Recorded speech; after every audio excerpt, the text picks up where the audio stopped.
so welcome back to the lecture for Module 16. This is going to be kind of a longer lecture, so if you notice in your notes there's 2 pages, a front and a back, so be sure not to miss that. Today what we are going to start talking about is we're going to take a look at the multiplier process, marginal propensity to consume, marginal propensity to save. But this is where we're going to start applying what we've been learning to what happens within an economy. Before we've been kind of looking at, in the last unit, economic indicators and things like that. So now we're going to actually, see how economists take that knowledge and apply it to what goes on in an actual whole economy. So a couple of definitions for you to know real quick. The marginal propensity to consume, or MPC, is the increase in consumer spending when disposable income rises by $1. All right, and so we will always see this written out as some sort of percentage of $1. So the MPC might be 0.75, right? That would mean that you would spend 75 cents out of every extra dollar that you earn. Okay. Now the marginal propensity to save is the increase in household savings when disposable income rises by $1. So if your marginal propensity to consume is 0.75, all right, that would mean that your marginal propensity to save would be 0.25, because both of these together will equal 1. All right, so if you get MPS, you can find MPC. If you get MPC, you'll be able to find MPS and all that stuff. All right, go ahead and write down this formula underneath your definition for marginal propensity to consume. Basically, it's just the change in consumer spending divided by the change in disposable income. All right.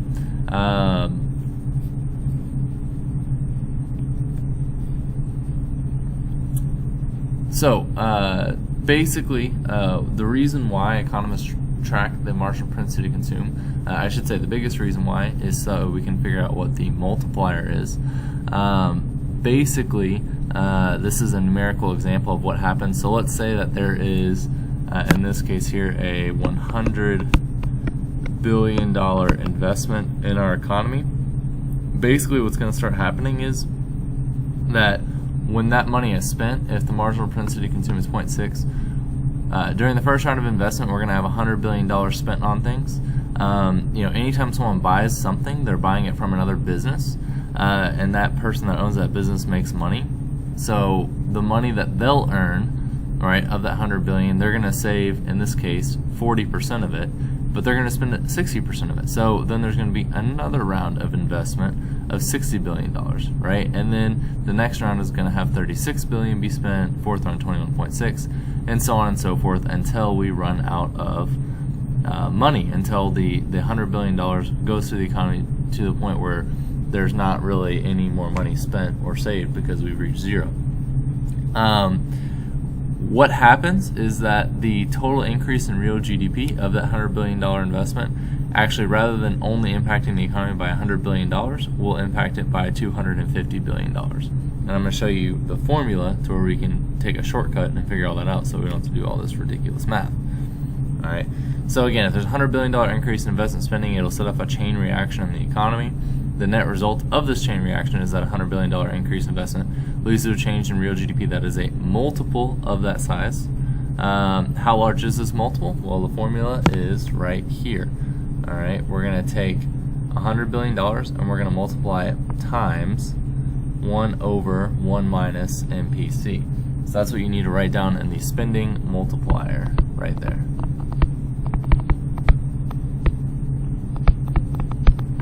All right, so in that case, if it was 1 over, if the MPC equals 0.6, we would do 1 over 1 minus 0.6, so we get 1 over 0.4, and that would give us 2.5. Alright, this number right here becomes our multiplier.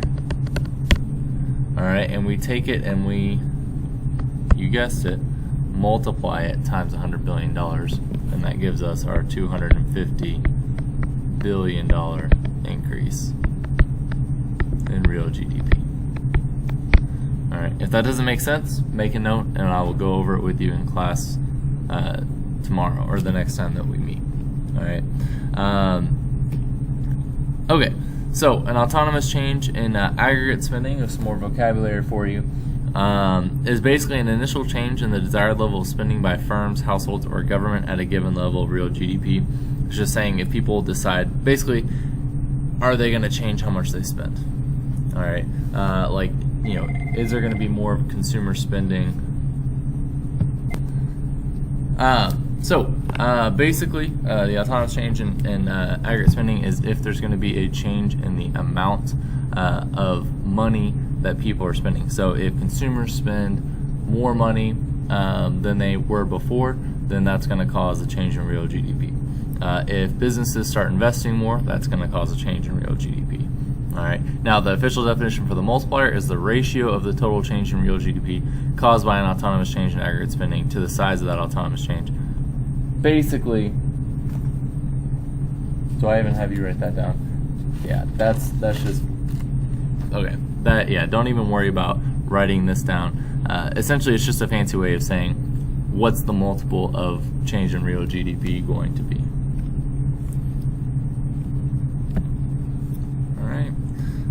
The reason why the multiplier was, kind of researched and thought about was because of the Great Depression. So we realized that as the economy was contracting, that we needed to increase spending somewhere, and investment, because the decrease in investment spending was causing a huge negative impact throughout real GDP. So you can, if you look over here at this chart, you'll see that the change in investment spending of $82 billion in 2005 had actually a negative impact of $260 billion on real GDP, because that led to a decrease in consumer spending as well.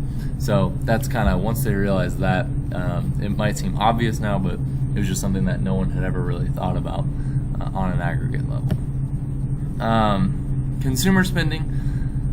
So the consumption function, so this is where we're getting back to our vocabulary here. The consumption function is an equation showing how an individual household consumer spending varies with the household's current disposable income. Don't worry about writing down this formula, okay? Just know conceptually how the consumption function works. For now, we'll cover the formula when you come into class. Basically, it's, as you make more money, your spending will change, right? If you make less money, you're gonna be forced to spend a larger percentage of your money just on things automatically. The wealthier people become, the lower the percentage they have to spend. They still spend more, but if you look at their overall income, then it's a lower percentage. Autonomous consumer spending is the amount of money a household would have to spend if it had no disposable income. So think about it as like your bare minimum amount of money you need to make and spend to live. So that's like rent, food, shelter, water, transportation. Rent and shelter are the same thing. But that's your basic stuff that you need in order to survive, is your autonomous consumer spending. As you can see, as disposable income increases, consumer spending will also increase. However, it represents a lower percentage of your overall income, if that makes any sense at all. All right. There's a graph of what the consumption function looks like. Again, don't worry about writing that down right now. Deriving the slope of the consumption function, there's all sorts of formulas. We'll cover this in class. This is too much to cover in the video lecture. So you do need to write this down. Write it down.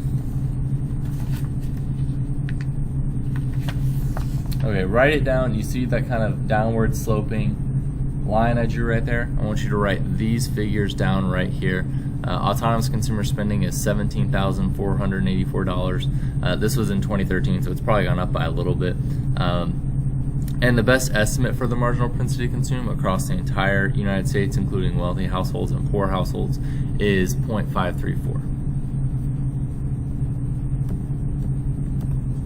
All right. Now, the aggregate consumption function, which is actually on the next page, all right, is the relationship for the economy as a whole between aggregate current disposable income and aggregate consumer spending.